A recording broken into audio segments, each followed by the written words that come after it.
Guys, just a couple of questions and we've got to go, okay? Okay, well, as we can see today, opening this brand new $23 million facility, this is about the future workforces that we need. We know people can talk about jobs and skills summits, but what we're doing in Queensland is we're taking action.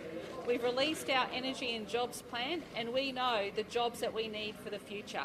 This centre here will provide training for thousands of apprentices in the new technologies that we need, including building the wind turbines, looking at the solar panels that are needed, maintenance of facilities across our state. This is training the next generation of people into renewable energy, and I'm really proud that our government is proud to back jobs in this industry.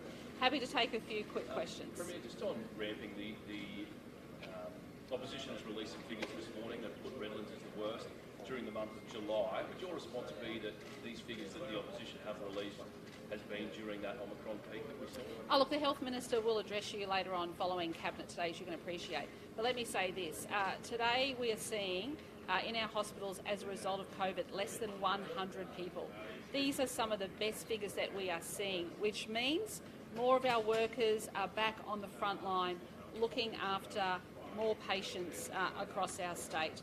And I do want to thank our healthcare workers, our paramedics, who've done an extraordinary job during extraordinary times.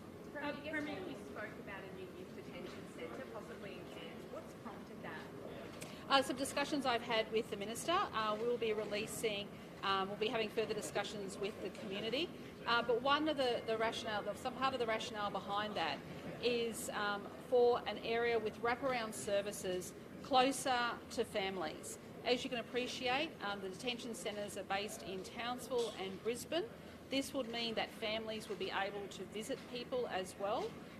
So we are looking at every option is on the table. How long has this been in the works, and what other sites are being considered? Has any money been set aside in the budget? Yes, there is money set aside, but we are still working through the details, and of course we're going to do community consultation as to where could be a suitable site. Okay, so early days. You'll hear more about it later on. In terms of the Mackay Hospital. Yes. How big do you need a facility to be, though, and why not have another one in the southeast given the population? We've actually expanded in the southeast. There is further money set aside for expansion in Brisbane as needed.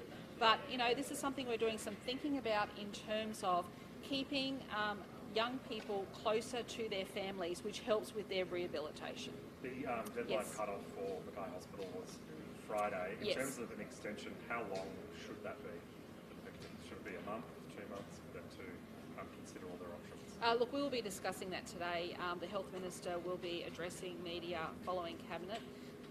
Let me say that the report is an absolute tragedy. What has happened to women is an absolute tragedy. They are incredibly brave women who've come forward and shared their stories, and I want to thank them for their courage and their bravery. And today, Cabinet will be considering that report, and of course, the Minister has already issued the board with a show cause. Do you expect the Star Inquiry report to be released today after Cabinet considers it? It'll be released later this week, but yes, it'll be considered in the not too distant future. How much has been set aside for that detention facility in the budget? Look, we'll be revealing more details closer to the time. So, as I said, this is early days community consultation, and of course we want to hear what the community has to say. Right, last question. Is there room at Waco, if need be, for expansions? Yeah. Oh, there is. There's a lot of land out there. It's actually in my electorate. There is a lot of land out there. It's all government land. But this is about, you know, if we want young people to be closer to their families, if we want to have wraparound services, some of the complex issues in terms of drug and alcohol rehabilitation, you know, there is a thought that having closer to community is a good thing. That's the complexities around it, isn't it? Family visiting. Sorry? It's families visits and things like that. And also to transportation, there's a whole range of issues there. And also too, we have seen some spikes in youth crime in Cairns as well. So I'll be looking forward to hearing what the community has to say. Okay, thank you. Thanks.